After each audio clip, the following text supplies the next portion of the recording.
go talk to him. Good evening, sir.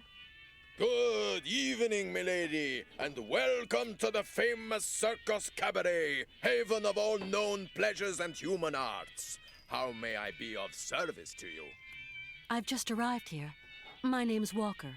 Kate Walker. You have a charming little town. Good day to you, Miss Walker. How's our friend Hans Vorarlberg coming along? Not great news. Ah, well, if I can be of service, whatever you require, don't hesitate to shout.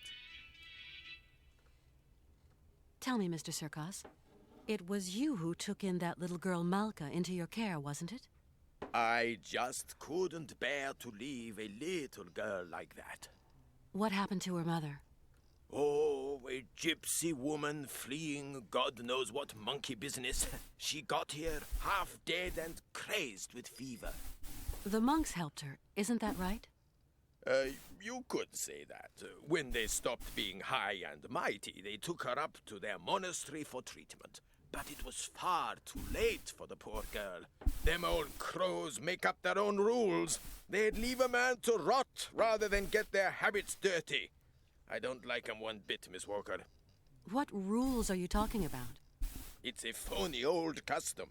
To decide whether a dying man is actually dying at all, the patriarch of the monastery looks at the patient's face before deciding yea or nay.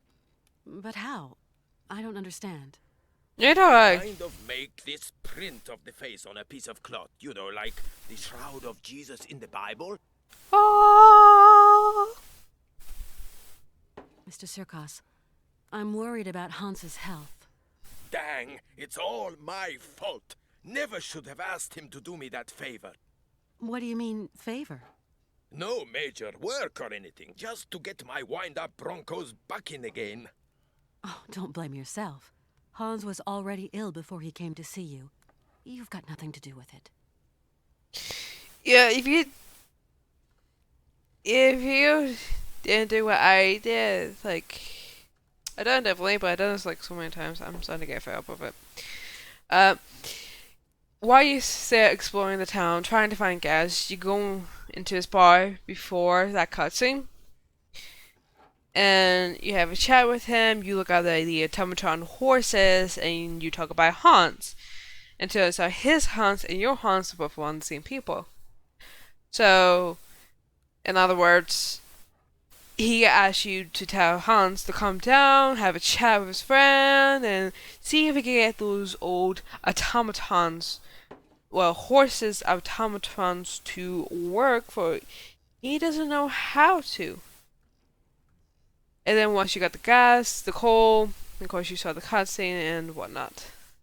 Mr. Sirkos, you wouldn't know someone who could treat Hans Vorarlberg, would you? Oh, not many pill pushers around here. Guess there's always the monks. The monks, you say? People around here say the patriarch of the monastery has healing powers.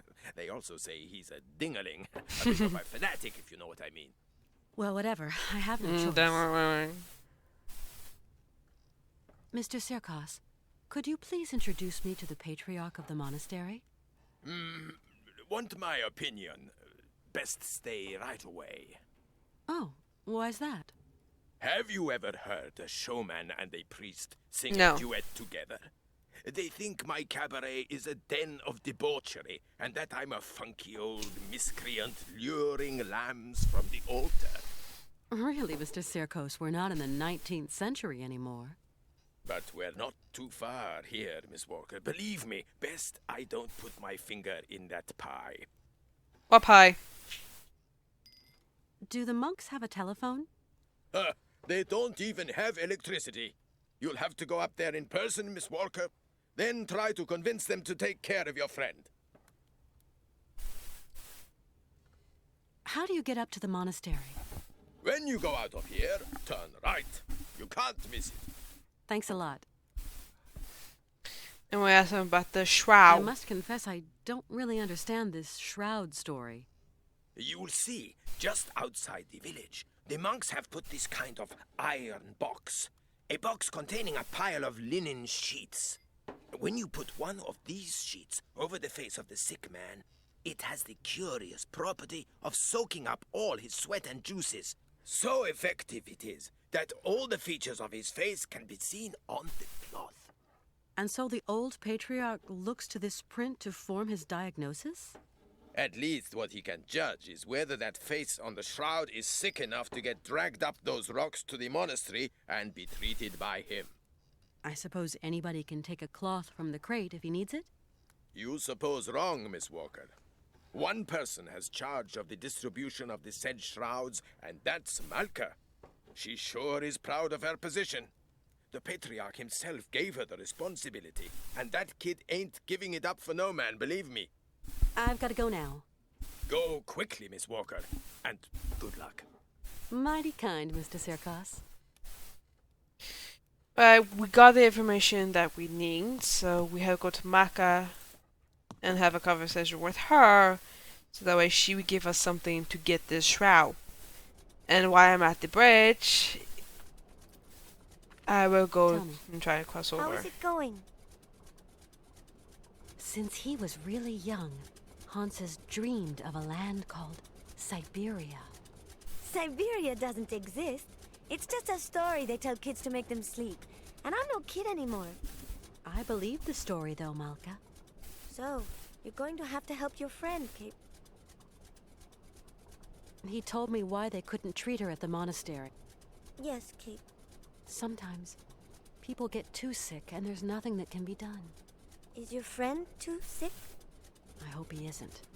I'm going to help you, Kate. Can you help me, Malka? Only if your friend is a little bit sick. Not too much or you'll be sad. We'll see. Let's give it a try, you know? Like for your mother, with the monks. On the road to the monastery, there's a kind of box with sheets. The monks call them shrouds. I'm going to give you a token so you can get one. It's very important, Kate Walker. Then what do I do with this shroud? Take it and lay it over your friend's face.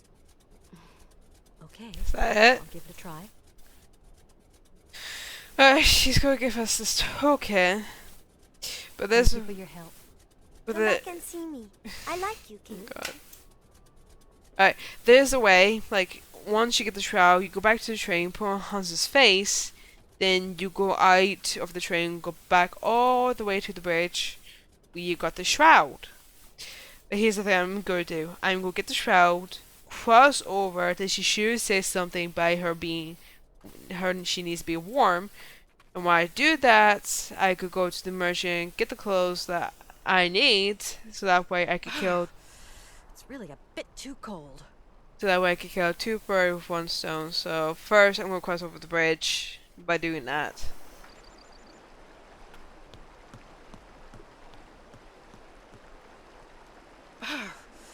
It's really a bit too cold. I'll be needing some warm clothes. Alright, so she would say that. And I'm going to do this. I like how the wee box here is frozen.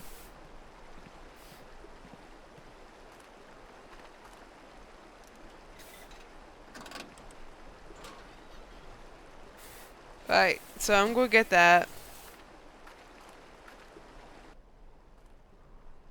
I'm going back to the merchant, get the clothes that I need. Then go on the train, put on, then put the shroud over Hans's face.